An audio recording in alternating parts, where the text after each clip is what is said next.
Hello there my RPG lovers and welcome to another video. Well, another episode of forgotten and obscure RPGs and action adventures. Good luck!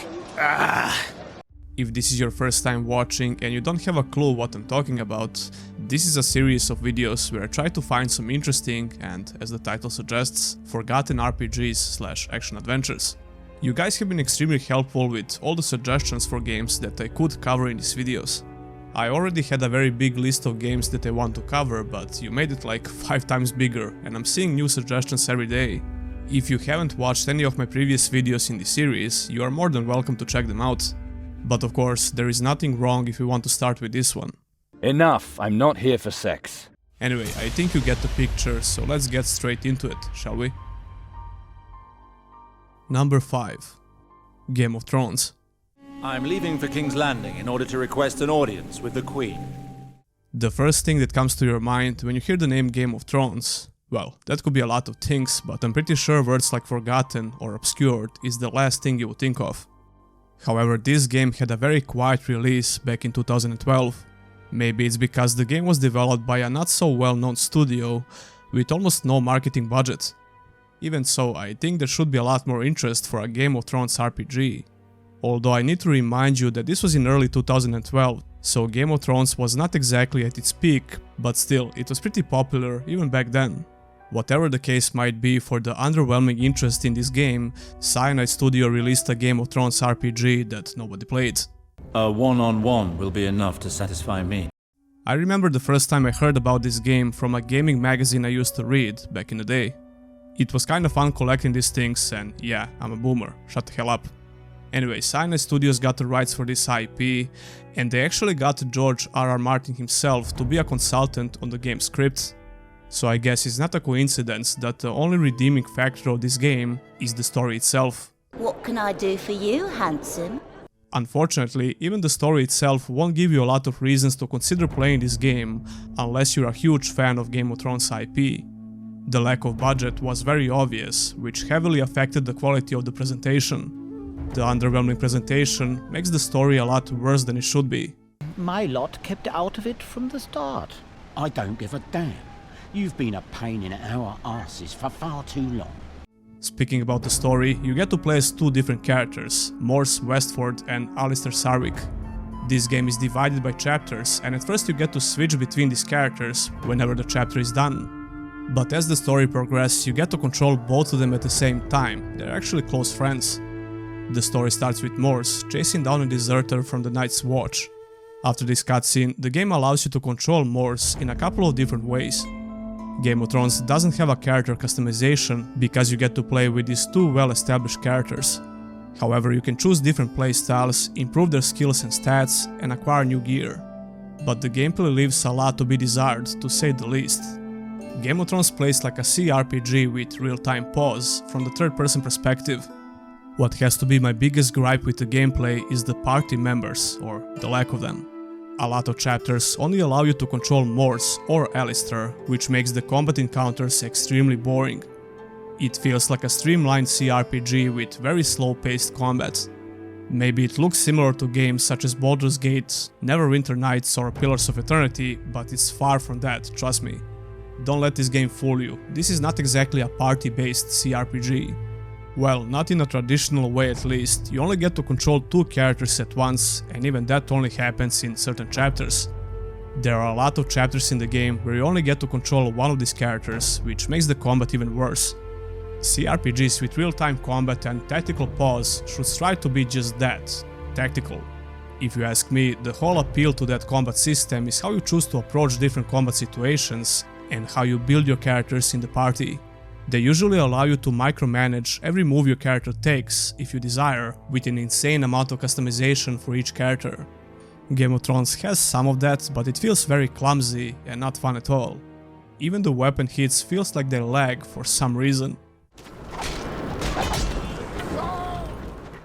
Some abilities can be fun to use, and you have to learn the simple rules of this combat system if you don't want to die. You have to use an appropriate weapon against different armor types, otherwise you'll deal miserable damage even on normal difficulty. Fundamentally, this is a nice little feature that could have been way more interesting if the combat itself was any better.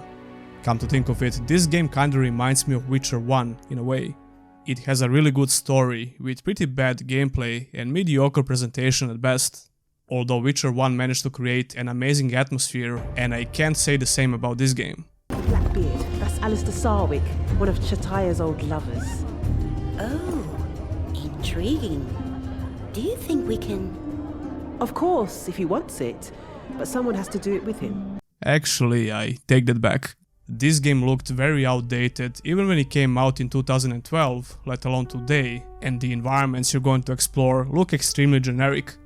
Not to mention the horrible character models and low resolution textures. Even on 4K resolution the game looks pretty bad, and I couldn't get steady 60 FPS. If you can get past those issues, you could enjoy the story for what it is, but I would only recommend this game to big Game of Thrones fans. You'll get to meet a couple of well-known faces from the TV show, by the way. If you don't care for that, avoid this game like a plague. River Spring will soon be mine, and no one will stop me. Number 4. Sacred Tree.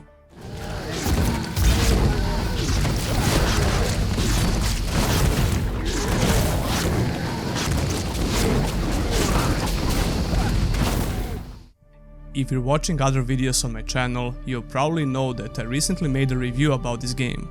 You're more than welcome to check it out, but I will give you a shorter version of that video, and I'll use some of the same clips as well.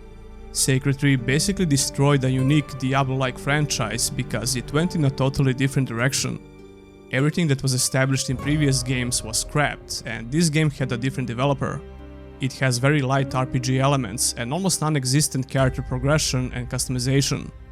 That wouldn't be so bad on the fundamental level, but previous games were really strong when it comes to those features. I don't know who thought it would be a good idea to completely disregard everything which made Sacred games, well, sacred. Sacred Tree is more of a brawler/action adventure than anything else. So is it a good brawler? It's actually pretty decent, especially if you take in consideration the co-op play. First of all, Sacred games always had a very goofy and kinda funny story and dialogue. I was able to accomplish a small wonder today. I managed to make the air smelly out of nothing. The story and dialogue in Sacred Tree, on the other hand, were written by a bunch of monkeys with a laptop. I've met the gods. The gods made me. He's no god. Face it, you don't have the power to defeat my flagship, Gloria. Why is he calling me Gloria? Oh, never mind. Listen, I don't care that much about the story in these kinds of games, and neither should you. It's all about the hack and slash gameplay. For some reason they thought it was a good idea to have a narrator who just won't shut the hell up. Out of the lava, into the traps. Whoa, who's raining bombs on our parade? There, that elite. Go on, use those explodey guys on the flagship. Oh, I suppose I don't need to whisper. Only you can hear me. Shut up! Shut up! Shut up! Turning these wheels is literally the only interactable mechanic you have to do in these levels, but the game thinks you're a monkey who won't figure it out. Not once, not twice, but 6 fucking times. Some levels even make you do this a couple of times, which is just... I don't know, man, whoever designed this should take a deep look at the mirror. An area just won't stop reminding you about the damn wheel if you don't turn it right away. Oh, and by the way, Aria is the name of the narrator, but who fucking cares about her name? I almost quit the game because of this. That's the wheel that'll free our people. Clear. Now make your way to the wheel that unlocks the cells. Hello, hello. My name is Wheel. I'm getting lonely. Turn the wheel and the miners are free. Turn the wheel first, fight baddies second. Please hit the wheel. That soldier won't last long. Come on, just flip the flippin' wheel. Are you out of your mind? On a more positive note, this game looks amazing in 4K resolution, and I had no issues to run it with locked 60 FPS. The game is very pleasant for the eyes. I love the art style and colors in general. Sacred Tree has an amazing visual variety in all levels, and this aspect of the game deserves all the praise. Except the playable characters, I guess, who kinda look generic for the most part. I mean, Sacred 2 wasn't exactly amazing when it comes to this as well, but I think it did a slightly better job. So what about the gameplay? Well, the action combat is pretty solid. It doesn't have a lot of depth, but the hack and slash action is very fun.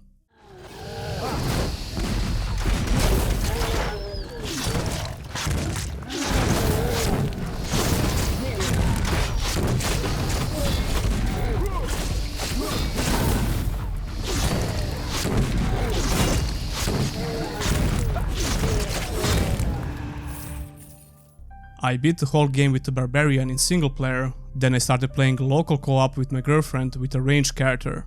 The Barbarian has a couple of different skills you can unlock, as well as a couple of weapons. The skills are definitely different, but the weapons don't mean that much, they feel the same, and the stats don't seem to do anything. The combat feels exactly the same from the beginning to the very end when it comes to character progression. Your character can only have 2 skills at the same time, and the game has a couple of more important combat mechanics. One of them is the bash, which is absolutely necessary in most fights. You use it to interrupt enemies' cast, and you can use it in melee and ranged modes. There is a slight chance that you'll knock down the enemy with bash and some other abilities. This opens up the chance to use the execute mechanic, which works pretty good and it's fun to use. When you manage to sync your abilities with execute, you're like a bowling ball on the screen. The gameplay is the best in those moments. The biggest problem with the gameplay in general is the wheel I mentioned before. The game overuses this feature on every level, even more than once sometimes. You'll need to turn these damn wheels 6 times in a row every time, and each time there is a wave of enemies. That might sound stupid, because it is, but the combat makes up for it, I guess. It's a very streamlined action combat system with only 2 skills, but it's fun. Well, 3 skills actually. You get a special skill you can use every now and then. I would even recommend buying this game, especially if you have someone to play it with in co-op. If you don't hold a grudge against this game because it ruined the Sacred franchise, you could have a lot of fun. But please, consider turning off the voice volume, like completely. We are under alert! I'd like to be under something else, if you know what I mean. The Dark Core itself lies inside the keep. I'd like to go deep inside your keep. I don't really mean keep. Number 3. Dungeon Lords.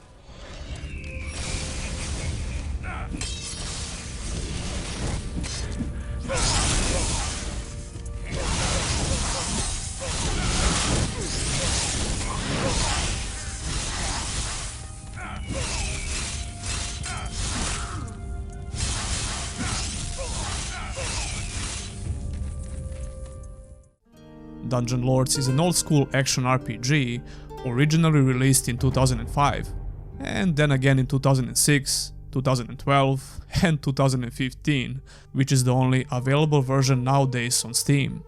Apparently the first time it got re-released in 2006 is because the game came out in an unfinished state, and many features were left out from the original release in an effort to meet the release date. Yeah, that sounds familiar. That doesn't exactly justify all of the re-releases, but who cares about that? Let's talk about the game. Look in the face of an ogre! You idiot! Run for your lives! The troll is loose! If you don't care about the obvious outdated graphics and some other slightly annoying outdated features, you can have a ton of fun with this game. At least I did. The majority of features have an old-school design philosophy, which you might find interesting and fun, especially if you got bored of modern action RPGs. First of all, this game looks very similar to World of Warcraft. Actually, to be completely honest with you, it looks worse compared to vanilla WoW, but even so, Dungeon Lords manages to create a nice atmosphere in the game. Like I said, it's very outdated by today's standards, but I think there is a lot to like about this game. The comparisons with WoW don't stop with the visuals. For example, the inventory system is almost a carbon copy of vanilla WoW, and it functions the same as well. Putting that aside, the game has an action combat system with many different abilities and enemies to fight, big open worlds, different factions to join, interesting level design, and good character customization. The character creation is very basic, but the customization you get with different classes is very good. The open world is completely covered in fog of war, the in-game map is not all that helpful, you have to discover everything by yourself, which makes the exploration very enjoyable in a way, but also really frustrating sometimes when you're trying to find something specific on the map. The dungeon crawling aspect is very good, mostly because of the level design. Dungeons have multiple interconnected floors, puzzles, secrets, and even mimics.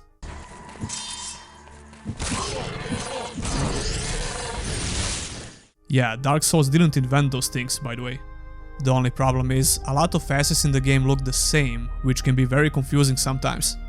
These levels usually require you to explore the full area, find keys for locked doors in order to proceed, or do a specific quest. For example, you discover the first city, Farglow, early in the game, and you can only get in by using the complex sewer system. Once you get in, you can only leave after you do a couple of specific quests.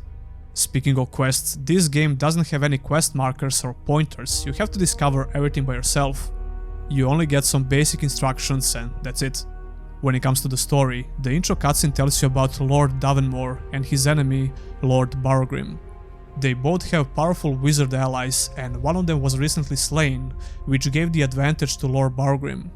Davenmore's daughter escaped because she didn't want to get married, and you begin the game by searching for her. To be honest with you, I didn't really care that much about the story in this game. The dialogue system reminds me a lot of Morrowind, there is a ton of dialogue to read. A very small percentage of dialogue is voice acted, with some pretty bad voice acting. The star crystal bequeathed you by Sir Augustus is very rare and possesses the power of life itself. He might have used its power to save his own life, but his destiny was to sacrifice himself, that this power should be yours. The action combat is pretty decent, you have a lot of options to build and play your character. Most of the time you'll be fighting a large group of enemies, and depending on your class, you'll have different spells and weapons to take them down. You have the option to choose your race and the class when you're making your character, but as you play the game, you will unlock a couple of more classes to mix with your original choice of class. Different classes can wield different weapon types and learn unique spells. The itemization is very satisfying in this game, you'll find weapons with unique skills. For example, you get the quest to kill a powerful vampire in the first city. The vampire can stun lock you, which is very annoying, but that's because of the dagger she's using. When you kill her, you can get this very good dagger with the same effects. She also drops a good necklace, which allows you to summon the same annoying bats that she used in fight against you. There is no level scaling in this game, so the enemies you're going to fight all have fixed levels. That's what I usually prefer in RPGs, but this game has random enemy encounters, which can be very annoying if you leave this slider to default. I recommend putting this to low if you want to try this game out. You will learn a lot of spells regardless of your class choice, and when you get to combine them in combat, it becomes really satisfying to mow down a bunch of enemies. Enemies can be very mindless, but some of them require you to use your brain a little bit. The combat can feel a bit too button mashy and repetitive, but most of the time it feels like a solid hack and slash combat. The RPG features are pretty strong, which makes the combat a lot more fun than it might look. And when you think about it, the whole game can be described just like that. It's a lot more fun than it might look, and I highly recommend playing it if you don't mind the outdated visuals.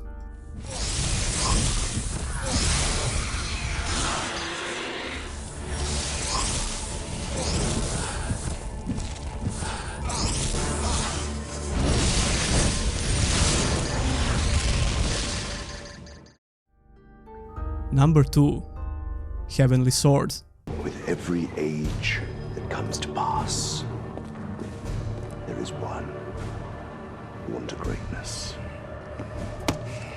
sent from heaven to shape the world to a divine vision. I am the one.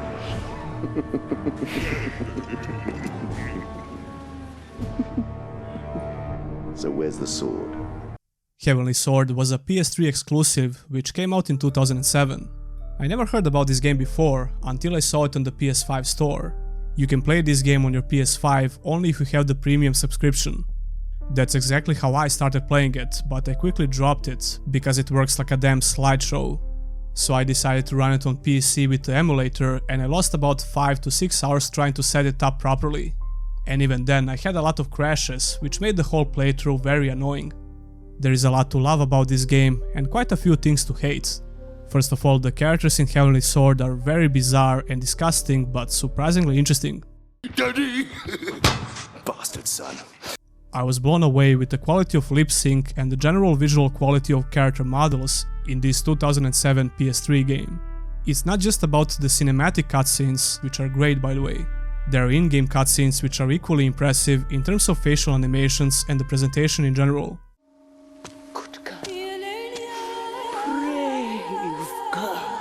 Narikoa, leave me. My men will cut him to shreds out there. Now I can shower my attentions on you, and only you.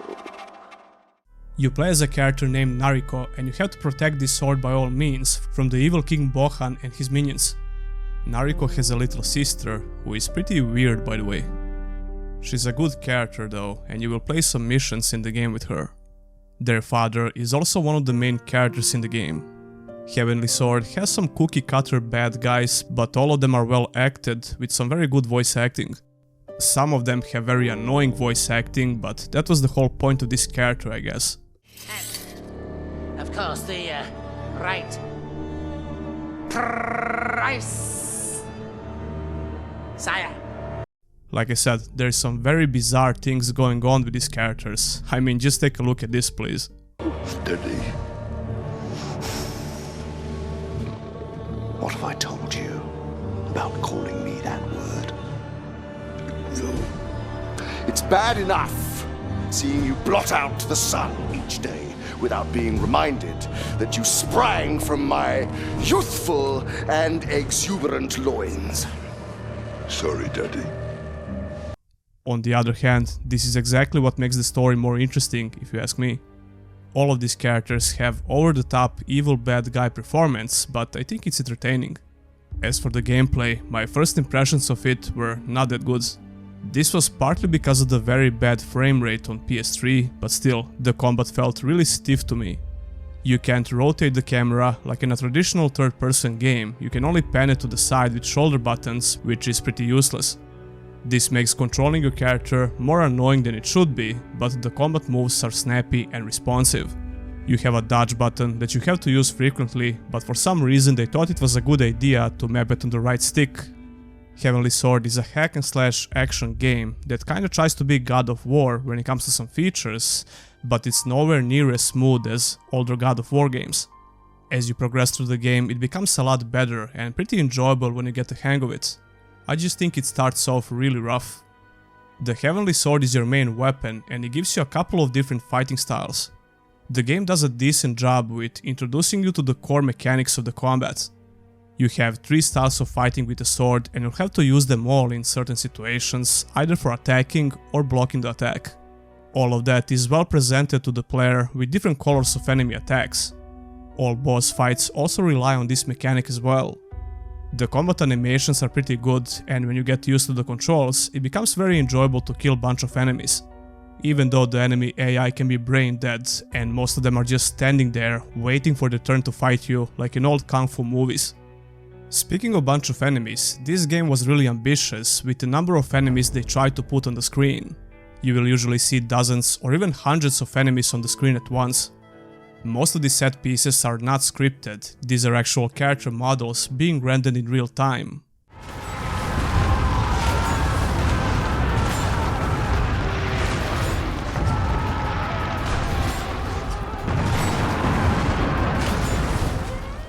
It's really impressive stuff until you realize they tried to put this on the poor PS3, which really struggles to keep that target at 30 FPS. Unfortunately, even the emulation on PC has a lot of performance issues, at least on my PC. The performance is way better in general compared to PS3, and I got 40 to 60 FPS in some cases, but there are a lot of situations where the FPS drops in low 20s. This game really needs a remaster or a remake, and I think it deserves one. Heavenly Sword came out shortly after PS3 released, so naturally it tried to include some shiny new features. Some levels require you to use gyro controls to solve puzzles or even fight a bunch of enemies. Nariko is not the only playable character in the game, you will switch to Kai in some situations. Kai only has a crossbow and some levels are entirely based around stopping and shooting. You will have to guide some of your arrows with gyro controls, which felt pretty hard at first, but after a while I got used to it and I almost never missed a shot. However, some of the worst levels in the game are designed for Kai. This is hands down the worst level in the game. The objective is to protect your father while he walks at the slowest speed I ever saw an NPC walk in a game. To make things even worse, even a single attack will kill him and you have to spam the arrows and kill all the enemies. It's extremely frustrating and I almost quit the game because of this. Speaking of stupid features, the game is plagued with quick time events, even in crucial moments in boss fights. I know that 2007 was just the beginning of this terrible trend in gaming, but that doesn't make it less annoying. To make these sections even worse, you can somehow easily fail QTEs if you don't press it when the game wants you to. It's very stupid, and it heals the boss entirely if you screw it up. Yeah, sounds fun, right? The boss fights are okay in general. There are just a handful of them though, and the game repeats some of the fights as well. Well, a single fight actually. It will take you around 5 to 6 hours to complete it, which feels just right in this particular case. Overall, I would recommend playing this game if you can bother with emulation on PC. And if you already have the Ultra subscription on PS5, you should check it out as well. But if not, I definitely would not recommend buying it just to play this game. Let's start again. Try to get to know each other a little bit better, hey? I mean, you're actually quite pretty, you know, and I think life's all about having fun. What do you say, hey? I'm going to kill you. And I'm going to kill that walking flesh-bag son of yours. How very interesting. Number 1. 7. The Days Long Gone.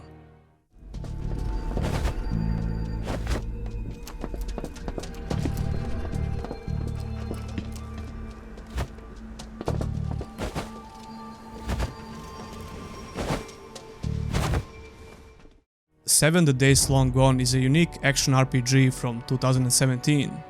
I can tell you straight away that this is a very underrated RPG and a real hidden gem. I'm a huge fan of isometric action RPGs and I played a lot of them, but I never experienced a game like 7 before. Is it a perfect game with no issues? Of course not, and I have more than a couple of things I want to complain about. Surprise, surprise. 7 is set in a distant cyberpunk future. I'm personally not a huge fan of cyberpunk settings in games, but I quickly fell in love with this game regardless. Not exactly because of the story and the setting, even though I think the story is pretty decent. The dialogue is well written and the voice acting is good. Please tell me someone pointed you to me because you know where Mayor Hucknall is. I don't. Is he missing or something? Sheriff Whitaker's the name. I'm the law in this town. Our cowardly mayor's gone too far this time. The cutscenes try to depict this world as very dark and grim, while the game itself is not exactly following that philosophy. There is definitely a slight disparity between the cutscenes and the game itself, but overall I think the story is decent and you have a couple of ways to finish the game. The lack of memorable characters might be my biggest problem with the story. When it comes to graphics, 7 looks absolutely amazing, especially in 4K.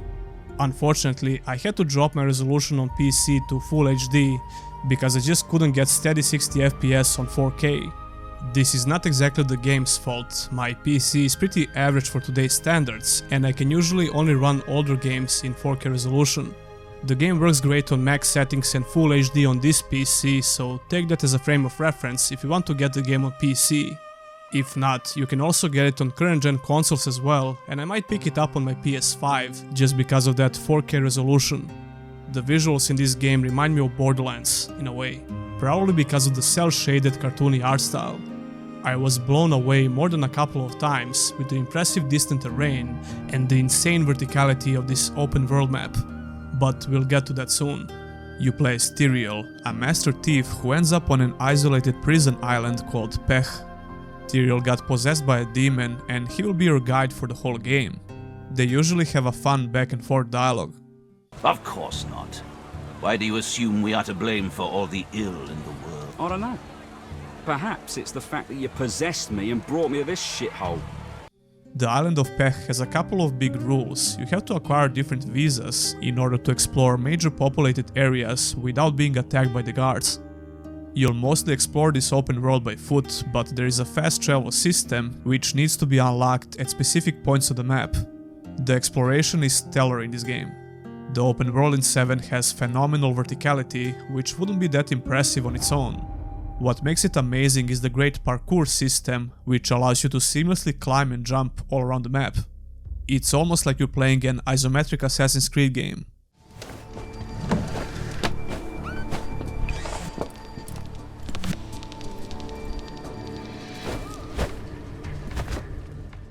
This also means that most of your deaths will probably be because of the physics, because you will make wrong steps. However, I think 7 controls pretty good when it comes to exploration. The combat on the other hand is not amazing in terms of controls. It's not bad, but I never feel like I'm in a total control of my character's movement. That's because every attack is moving your character forward, and I almost never like when games are doing this. The combat itself is pretty decent. There is no leveling in this game. Instead, you'll be able to find different ships with modules, which allows you to acquire new passive and active abilities. Tyrael is a master thief, so the game gives you a lot of stealth gadgets, but you don't have to focus on this playstyle. You can go in guns blazing or swords blazing, although there will be a lot of situations where that approach is a lot harder. Stealth approach is definitely more desirable in general. Like I said, there are no levels, but it's easy to tell what enemy is tougher than others by using this scan ability. And of course, by using common sense. I mean, if you see an NPC in a badass armor, he's probably tough. The equipment plays a big role in this game, although I think they kinda dropped the ball with armors and weapons. There is a nice crafting system that you should use, but it's not good enough to justify the poor quantity of weapons and armors. Speaking of armors, right from the beginning I killed one of the guards and took his armor, but when you get close to other guards, they will attack you after a couple of seconds. I thought that's pretty cool. I think this game would be 10 times better if it had traditional action RPG looting system with items of different quality. But on the other hand, it would probably make the stealth a bit worse or a lot easier. It's really fun to sneak around and steal stuff, assassinate or knock down enemies, and even all the minigames are pretty good. I know I had a lot of praise for the open world and its verticality, but sometimes this is exactly what can make the gameplay more annoying than it should be. The transparency of objects can be very confusing, especially when you're in a building with multiple floors, which happens more than often in this game. It can get in the way a lot, and I find it extremely disorienting sometimes. I also don't like the fact that the camera is moving with your character. I would always prefer a static camera in this perspective, but all of those problems were not enough to ruin my experience with this game. If you have any more obvious advice, please keep it to yourself. If you're a fan of open worlds, isometric RPGs, cyberpunk settings or stealth action gameplay, you should definitely check this game out. I think it's a real hidden gem.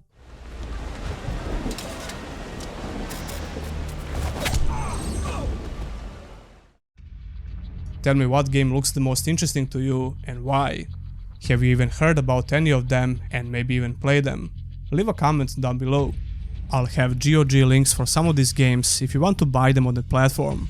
You'll make a small contribution to the channel if you do so. Don't forget to like the video, and subscribing to the channel would help a lot. And if you want to go a step further, you can always become a Patreon or a YouTube member. Even the smallest support amount means a lot. Many thanks to all of my current supporters, and I'll see you in the next one.